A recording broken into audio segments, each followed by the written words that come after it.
All right, hello everyone. Welcome to my channel. I'm Thomas, and we do educational material here. And today, I believe, is the 105th episode of working on the reciprocal system of theory. And we probably will uh, do other subjects here in the meantime, but we're going to be doing probably a few hundred more videos on the reciprocal system as well, because I think it's that important. But we're getting the end of this particular book, which is called Beyond Space and Time by Dewey B. Larson. And Dewey B. Larson is the originator of the reciprocal system of theory back in the 20th century, starting around 1930, when he had his first inklings of all of this, and then he gradually developed the theory by induction over the course of the next 25 years, came out with his fundamental postulates in the 1950s. The main gist of the fundamental postulates is that in Larson's universe, the universe is not made out of matter, it's not made out of energy, but it is made out of motion. And for Larson, motion was the relationship between space and time. Any kind of motion is some kind of relationship between space and time. And that relationship is implied in a ratio, and it also implies that space and time are the same. They are reciprocals of each other. So they're the same in quality, but they are inverted. In the same way that 2/3 and 3/2 are inversions of one another. And time and space do not exist in and of themselves. They only exist together in motion. And time and space both have multiple dimensions, 3 or more dimensions. Larson said 3, but he kind of admitted that there were other kinds of geometry where they could be larger. And also that time and space are both progressing, they flow, time is always getting later and later, space is always getting further and further apart. And that time and space are both only in discrete units. There's no continuity. There's no, 1/100th of a unit, or 0.26 of a unit. There's only one, and then there's two, and then there's three. And 1 unit of time in one unit of space per 1 unit of time is the speed of light. And the speed of light, unlike Einstein saying that the speed of light is the maximum speed of the universe, for Larson and Larson's universe of motion, the speed of light is the default. It's the midpoint it's the null point and the origin of this universe. And there is, in fact, half of the universe that's moving faster than the speed of light, as well as the half that we're familiar with, that he calls the material sector, or sector 1, that moves slower than the speed of light. That is the world of chemistry and physics. And mostly the world that we're familiar with. And Larson calls the half that's moving faster than the speed of light sector 2, or the cosmic sector. Now, sector 1 grows and aggregates by bonding, aggregation, and up to its most complex level, which is DNA. DNA has billions of atoms per molecule. At that level, it becomes complex enough to be able to accommodate a unit from sector 2, the cosmic sector. That unit from sector 2 controls the unit from sector 1 in the same way that a thermostat controls a room. It's just a very small part of that room, but it controls the environment. And that is the same way that the DNA molecule works under control of sector 2. And that is what Larson refers to as the life unit.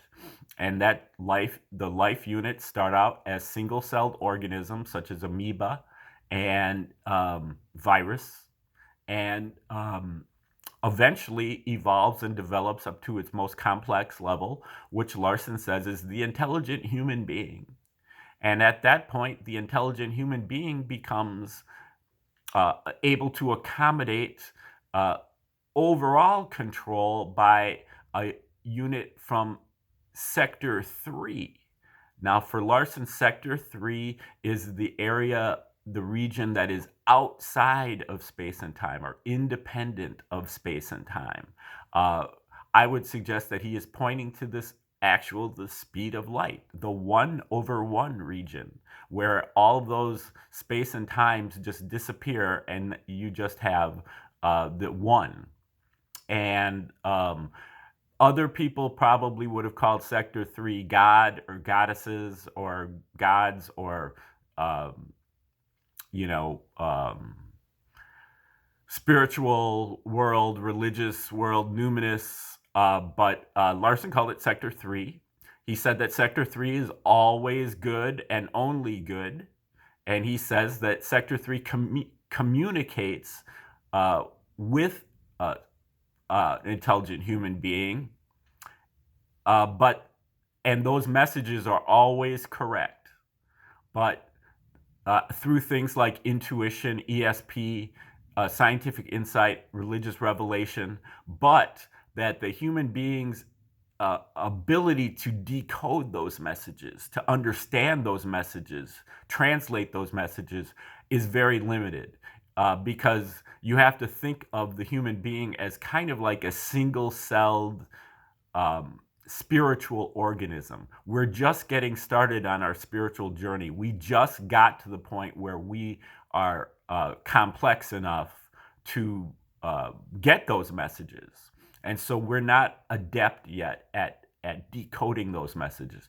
Intuition, the messages can be very simple, and so they're kind of universally decodable. But for things like scientific insight and religious revelation, they're much harder to decode and require a great deal of dedication, concentration, and preparation to be able to decode those messages, and most of us aren't there yet. But we are on our way. And so in his final book here, Beyond Space and Time, that came out in 1995, 5 years after his death,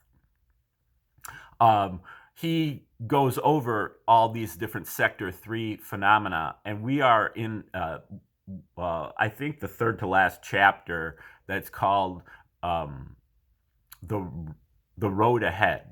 And he's looking, I think that's what the chapter is called, and he's looking at kind of making the comparisons between communications from Sector 2 and communications from Sector 3, and what it entails to be able to decode these messages from Sector 3. So we're going to start out with Larson right here, his own words, coming from chapter 26 of Beyond Space and Time. There is, however, an important difference in the way in which the necessary information is transmitted. The new biological organism gets its instructions automatically, and a cell is supposed to develop into a Cocker Spaniel. Does so develop, barring accidents, without any direction from the individual. Okay, now, when he's talking about biological organism, a cell, and so on, that's Sector 2. Okay, so that is the communication, that is the control from Sector 2, the cosmic sector, the faster than light sector, but this is just the life unit. On the other hand, now he's talking about Sector 3. On the other hand, a new Sector 3 unit does not get its know-how automatically. The information is available, to be sure, but access thereto may be too difficult, or, as it is received, the truth may be so mixed with error that it is not possible to distinguish clearly between the two. Hence, unlike the biological situation, where the potential normally becomes the actual as a matter of course, improvement of the ethical component of the human personality requires a continuing application of effort, both by the individual and by those who have the responsibility for imparting the required information to him. When we recognize that the ultimate goal of existence is to bring the entire human race and all intelligent extraterrestrial beings as well up to the Sector 3 standard, which few individuals, if any, have yet reached, it is clear that the road to the ultimate objective is a long and difficult one. Even at best, achievement of the goal will require an extremely long time. The available evidence indicates that many billions of years were required for aggregation. That's Sector 1. The ruling process in the inanimate sector, Sector 1, to produce a DNA molecule from the original hydrogen, and at least a few billion years were required for evolution, at Sector 2. The ruling process in the biological sector to produce man from the most primitive life form. Although there may again be some speeding up of the development process as we go from Sector 2 to Sector 3, just as there was in going from Sector 1 to Sector 2, it seems probable that the time which ethical perfection, the ruling process in Sector 3, will require in order to complete the transformation of the various forms of intelligent life from a condition only slightly above that of the animals to the full status of ethical beings will not be less than a period of hundreds of millions of years, and it may very well be considerably longer. Just saying, I'm questioning all of these timelines, and he's making assumptions that these original timelines are correct, that it took billions of years for the aggregation and at least a billion years for the evolution. And I think those are very questionable. Dr. Bruce Perret, one of the people who came along and resurrected Larson's theory after he died, corrected a few of his errors, and really moved the theory forward before his death back in 2020, agreed with that. And he looked at some of these timelines and he kind of cut them by, in some cases, like a factor of 1,000. So maybe when he's saying hundreds of millions, he might just be meaning hundreds of thousands, or maybe even less. But that's just my point of view. So back to Larson. The crucial question then is, what can we do to accelerate this painfully slow process? There are two primary tasks to be accomplished. First, the requirements for progress toward the ultimate goal must be defined more clearly and in greater detail. Then, the individual members of the human race, whose advancement toward the Sector 3 status is the objective at which we are aiming, must be acquainted with these findings and persuaded to put them into practice. As the activities of society are now organized, at least in the West, these are the responsibilities of philosophy and religion, respectively. It is true that there are major differences of opinion as to the proper role of philosophy and its connection with religion. Some observers regard them as separate and distinct. One author said, philosophy is one phase of human culture, religion is another. But the relation between the two fields of thought is clear if we compare their content. The subject matter of the usual philosophy courses in the universities consists of epistemology, the branch of learning that treats of the nature of knowledge, logic, the methodology of reasoning, metaphysics, here used in a narrow sense in which it is concerned with reality and existence, ethics, which deals with the standards of human behavior, and aesthetics, which explores the factors that affect man's appreciation of beauty. Logic is procedural rather than substantive, and the status of aesthetics in the general picture is still somewhat uncertain. The other three of the subjects enumerated above are therefore the primary fields that philosophy currently undertakes to cover. As expressed by one writer, there are strictly three universal constants: existence, knowledge, and value.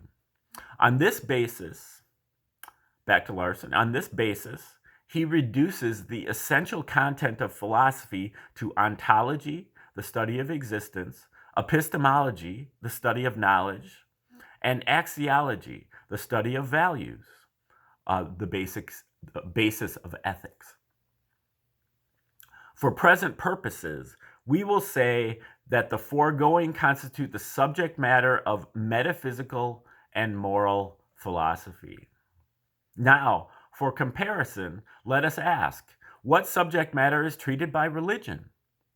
In general, a religion gives us an explanation of the existence and ultimate destiny of the universe and of man, and an explanation of the origin of this and other religious knowledge, and a code of ethics. That is, it treats of existence, knowledge, and values, the same items that are of most concern to the metaphysical and moral philosophers. The subject matter of religion is thus essentially the same as that of the metaphysical and moral fields of philosophy. Furthermore, religion arrives at the same kind of conclusions about these matters as philosophy, and when we make due allowance for the wide diversity of opinions in both fields, much the same conclusions. But there is a significant difference in methods and procedures. The task in which the philosophers are engaged is primarily a search for knowledge. Religious organizations, on the other hand, regard the revelations received by their founders as adequate sources of knowledge, and they devote their energies to putting that knowledge into practical use.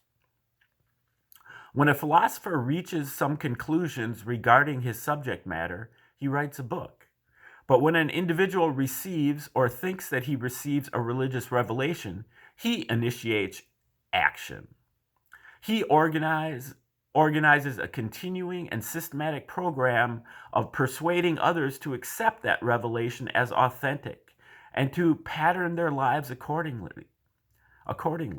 Religion, says Abraham Kaplan, is not merely an intellectual belief, but something to live by. We thus find that the relation between philosophy and religion is analogous to the relation between physical science and engineering, or between the pure and applied branches of any science. This fact may be expressed by the statement that religion is applied metaphysical and moral philosophy.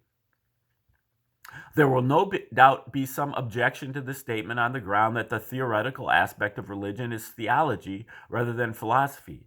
But theology is something quite different. There is no considerable overlapping of the subject matter, and theologians are to some degree philosophers as well. But theology is not, like philosophy, primarily aimed at discovering new truths. The theologian's task is to explain and interpret the already existing system of religious thought to which his organization is committed. An appropriate analogy from the physical field would compare the product of philosophy to a textbook and that of theology to an operating manual. It has often been pointed out, much to the distress of many who do not like the idea, that pure science is neutral. It has no goals. Engineering and other applied sciences establish objectives or are assigned objectives by other agencies, and they then proceed to take actions directed toward these objectives, utilizing the information supplied by pure science. For example, the various factors entering into the mechanical properties of materials, strength, elasticity, resilience, etc., are evaluated by the scientists working in the laboratories. In the course of this activity, they may determine that the elastic limit of a certain grade of steel is 25,000 pounds per square inch. This is what the philosophers call an is statement, the expression of a fact.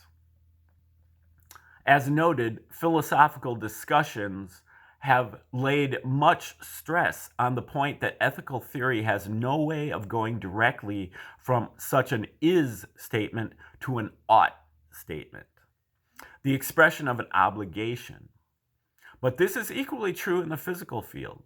The mere fact that the strength of this particular steel is sufficient to support a load of 25,000 pounds per square inch does not tell us anything about how much of a load we ought to put on it. Of course, if our objective is to design a structure that will withstand the load that will be imposed, we ought to so proportion the members that the elastic limit will not be exceeded at any time. But if we are designing an overload device to prevent damage to a certain unit of equipment, we ought to so proportion the bolts or other fastening devices that the strength of the steel will be exceeded and the overload mechanism will come into play before serious damage is done. Thus, the nature of the ought statement cannot be specified until an objective or goal is assigned. Okay, I believe we're going to hold off here before getting into the next section. And yeah, so I think really when you look at Larson, his overall thing is he's trying to really unite philosophy and religion, science and religion. And the reciprocal system is the ideal tool for that. And I believe he had a great amount of success. Probably posthumously, and he laid the foundation for what we can do later as well. Okay, have a great day. Thanks for tuning in.